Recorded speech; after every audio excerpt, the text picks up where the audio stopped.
Colombia বিশ্ববিদ্যালয়ে গণিত class চলাকালীন সময়ে ক্লাসে এক ছাত্র কখন সে ঘুমিয়ে পড়েছে বুঝতে পারে। হঠাৎ চেঁচামেচিতে ছাত্রছাত্রীদের তার ঘুম ভেঙে গেল। তখন সে দেখলো হোয়াইট বোর্ডে দুটি সমস্যা লেখা আছে। সমস্যা দুটি সে ভাবলো এটা আগামী ক্লাসের জন্য অ্যাসাইনমেন্ট। সমস্যা দুটি সে খাতায় তুলে নিল। সে বাড়িতে নিয়ে যাওয়ার পরে দেখলো সমস্যা দুটি খুবই জটিল এবং সে অনেক লাইব্রেরি থেকে লাইব্রেরিতে ঘুরে অনেক রেফারেন্স বই সংগ্রহ করে প্রচুর পরিশ্রম করে সে ওই সমস্যাগুলির একটি সমস্যার সে সমাধান করে পেত, কিন্তু আরেকটি সমস্যার সে সমাধান করতে পারেনি। তার একটি সমস্যার সমাধান করার জন্য সে তার জেদ চেপে বসেছিল যে যেভাবে হোক আমাকে সমাধান করতেই হবে, যত জটিলই হোক আমাকে এটা সমাধান করে নিতেই হবে। স্যার যেহেতু পরবর্তী ক্লাসের জন্য অ্যাসাইনমেন্ট দিয়েছে, সেহেতু দুটি অ্যাসাইনমেন্ট আছে, আমাকে দুটো করতে চেষ্টা করতে হবে, কিন্তু সে একটি করতে পেরেছিল অনেক পরিশ্রমের পর। পরবর্তী দিন পরবর্তী ক্লাসে যখন সে উপস্থিত হলো, তখন ক্লাসে গিয়ে সে অবাক, কই স্যার তো অ্যাসাইনমেন্ট চাচ্ছে না।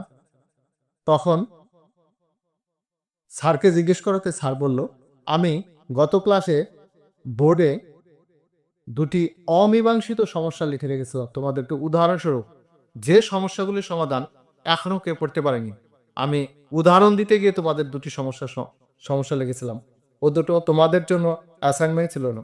তখন ছাত্রটি বলল, স্যার আমি তো একটি সমস্যার সমাধান করে ফেলেছি। তখন স্যার অবাক হয়ে গেছিল যে অমীমাংসিত সমস্যা আর একটি সমস্যা সে সমাধান করে বলেছে। তাহলে সে কিভাবে সমস্যাটি সমাধান করে ফেলল?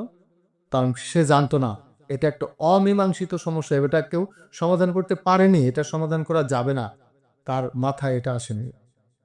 মাথায় আসেনি যে এটা অমীমাংসিত এবং এটা সমাধান করা যাবে না, এটা সমাধান করতে পারেনি কেউ, আমিও পারবো না। সে জানে এটা একটি সমস্যা, এই সমস্যাটি সমাধান করতে হবে এবং যেভাবেই হোক আমাকে করতেই হবে। সে শেষ পর্যন্ত একটি সমস্যার সমাধান করতে তাই পেরেছিল প্রচুর পরিশ্রমের ফলে। তার 4টি পেপার লেগেছিল সেই সমস্যাটি সমাধান করার জন্য। সেটা এখনো কলম্বিয়া বিশ্ববিদ্যালয়ে প্রদর্শিত হয়। সেই ছাত্রটির নাম হলো জর্জ ডাডোজিক। সেই ছাত্রটির নাম কলম্বিয়া বিশ্ববিদ্যালয়ে এখনো তার ডিসপ্লেতে সেগুলো প্রদর্শিত হচ্ছে। তাহলে তুমিও পারবে, কখনোই মনোবল হারাবে না। যদি ভাবো যে এটা অসম্ভব, তাহলে কখনই পারবে না। চেষ্টা করো, অসম্ভব ভাববে না, তুমি চেষ্টা করে যাবে। যত চেষ্টা করবে, যত হোঁচট খাবে, তত নতুন নতুন জিনিস শিখবে এবং তত জীবনে সাফল্য আসবে। ধন্যবাদ স্যার।